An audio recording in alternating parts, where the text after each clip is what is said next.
sain yllättäen määräyksen joku päivä sitten. Ja se määräys oli tällainen: sun pitää puhua tiimalasissa. Se oli käsky eikä kehoitus.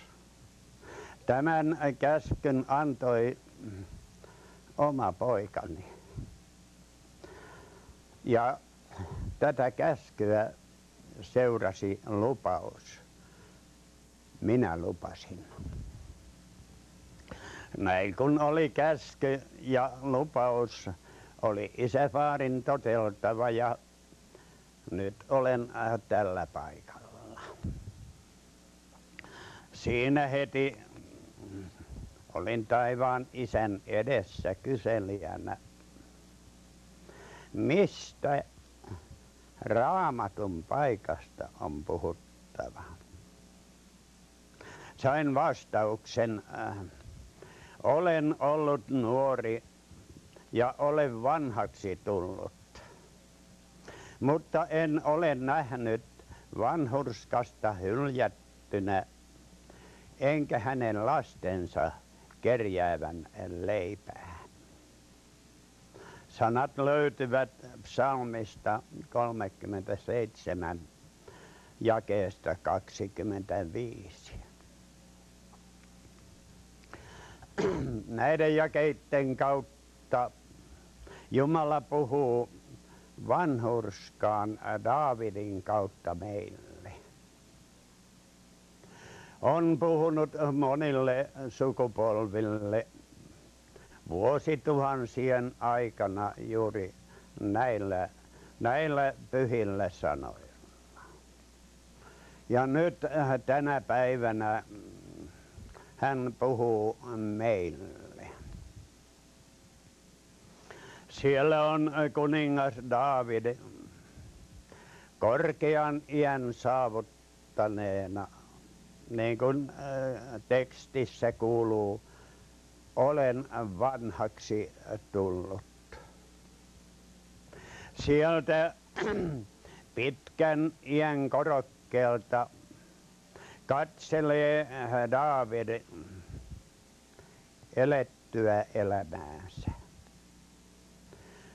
ja sanoo, olen vanhaksi tullut. Sieltä hän katselee ja näkee, olen saanut syntyä hurskaan kodin lapsena. Äidin ja isän sekä esi-isät ovat uskossa eläneet. Onnellinen kuningas Daavid, onnelliset näkymät, monien rukousten kantama lapsi. Minä olen onnellinen. Olen saanut syntyä uskovan äidin ja isän lapsena. Kyllä he ovat monet kerrat rukouksin käsivarsin kantaneet sitä suurta lapsijoukkoa, joka heillä oli, armon istuimen eteen. He pitivät meistä huolta, että ei yksikään jää osattomaksi Jumalan armosta.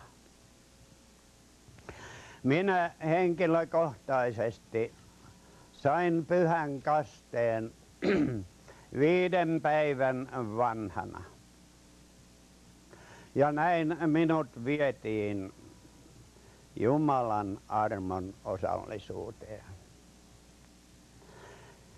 Jumalan lapsena olen saanut elää, ja nyt sanon Daavidin tavoin, olen vanhaksi tullut. Jumalan lapsena ei oman ansion tähden, ei, vaan Jumala on armossaan johdattanut elämäni tähän asti, että olen vanhaksi tullut. vanha ja heikko kyselee Jumalan voimaa. Jatkuuko se vanhallekin? Ja on Jumalan sanassa lupaus vanhallekin. Täällä sanotaan Jesaja profeetan kautta. Teidän vanhuuteenne asti minä olen sama. Hamaan harmaantumiseenne saakka minä kannan. Niin minä olen tehnyt ja vastedeskin minä nostan, minä kannan ja pelastan. Mitäs vanhurskas Daavid näkikään? Hän näki elämänsä niin kuin filminauhalta. Kyllä hän näki siinä elämänsä, uskon elämänsä, lankeemuksetkin. Kyllä hän joutui huutamaan syvyydestä, minä huudan sinua, Herra. Herra, kuule minun ääneni. Kerran näimme Daavidin kuolemaan tuomittuna. Mutta hän sai lupauksen profeetta Naatanin kautta kuulla anteeksi antamuksen armon sanat. Sinun ei tarvitse kuolla. Näin vanhurskas Daavidikin sai kokea. Uskovana ollessaankin hän on syntinen ihminen. Pyhä Paavalikin tunnustaa uskon kilvoituksessa, olen syntinen ihminen, ja valittaa, minä viheliäinen ihminen. Kuka pelastaa minut tästä kuoleman ruumiista? Ei ole ihminen paremmaksi tullut meidänkään päivinä. Uskovanakin olen syntinen ihminen. Uskovanakin tunnen synti, joka minussa asuu. Olen uskon elämäni aikana useamman kerran joutunut kysymyksen eteen. On kysytty, koska sinä olet tehnyt parannuksen? Vastaukseni on aina ollut tänään viimeksi. Kuule, uskovan elämä, sen saa kokea ja tuntea. Se on jatkuvaa parannuksen tekoa. Uskovassa ihmisessä käydään taistelua. Ei maailman lapsessa, joka ei uskon asioista mitään välitä. Siellä ei ole tätä taistelua. Uskovan taistelu on jokapäiväistä. Siellä on kaksi toisilleen vastakkaista voimaa. Siellä on. Galattalaiskirjeessä siitä sanotaan 5. luvussa. Liha himoitsee henkeä vastaan ja henki lihaa vastaan. Nämä ovat nimittäin toisiansa vastaan niin, että te ette tee sitä, mitä tahdotte. Edelleen Paavali valittaa tässä uskon taistelussa, aivan samoin kuin sinäkin uskova ystäväni. Valittaa uskon taistelussa. Mutta sanoo, rohkealla mielellä sanoo, minä en tunne omakseni sitä, mitä teen. Sillä minä en toteuta sitä, mitä tahdon. vaan mitä minä vihaan, sitä minä teen. Eikä ole ihmeelliset sanat. Tällaista on taistelevan, kilvoittelevan elämä. Se on taistelua lihan ja hengen välillä. Mistä voima tässä taistelussa?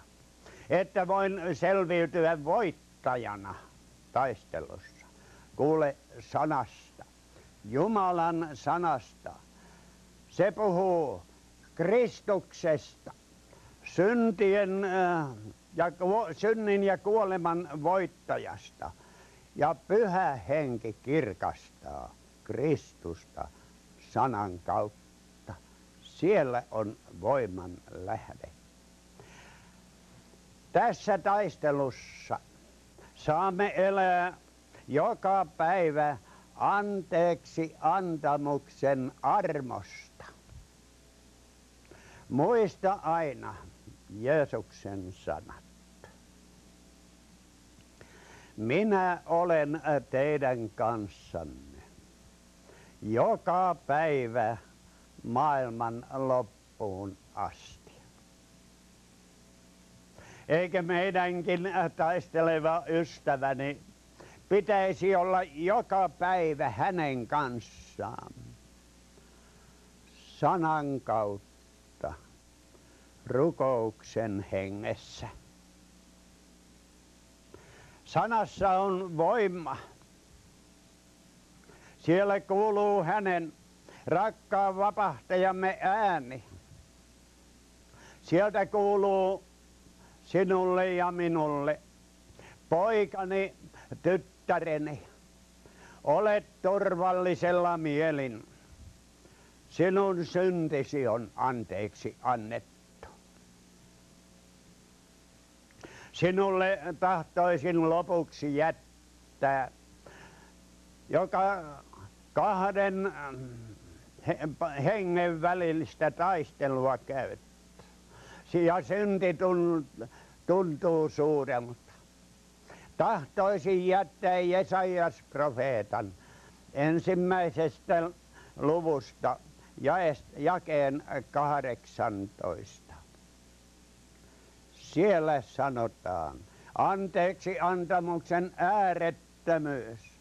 Jesaja 1:18.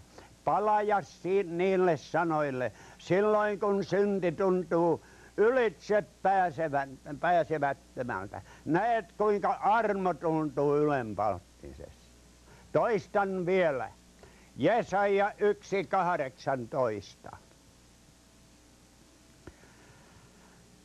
Suurin lupaus oli vielä tässä psalmitekstissä. Lupaus siunauksesta.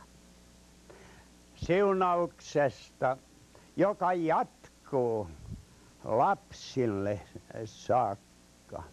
Huomasit sinä, miten siinä sanottiin, enkä hänen lastensa kerjäävän leipää.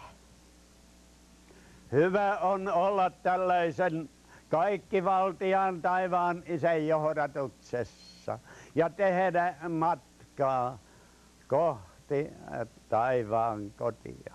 Armosta te olette pelastetut uskon kautta, ei töitten kautta.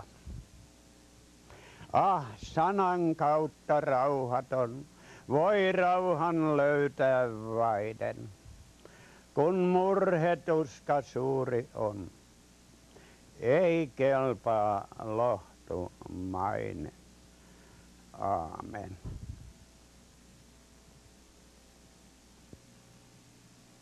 Lopuksi laulamme 2 laulua, Hiljainen tienoo ja Suojaavat siipessä.